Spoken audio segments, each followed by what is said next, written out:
this is Simon from 79 Design. So we want to change a page name. The only problem with changing a page name is that you might want to change the page URL. Not always, but sometimes. There's two ways of doing it. One way is quick edit.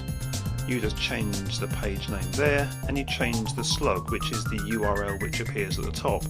The slower way, if you are making a change within the page itself, is just to go into it like so.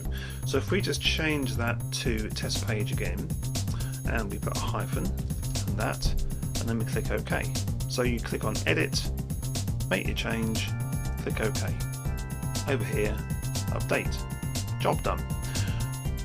Now that's worked and it will update it on your blog page. However, Google will have seen your original page, and this has been in about 5-minute change. So we want to add a tool that will do what's called a 301.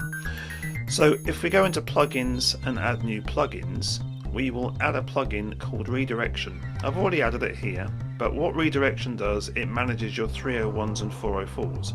So if we go to your tools and redirections, in here we want to tell it that we are going from one to another.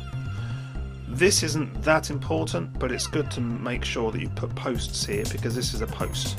So you're going from test page to test page again. You don't need the full URL at the start, not that necessary. Click on add and it's done it. That's gone in as a 301.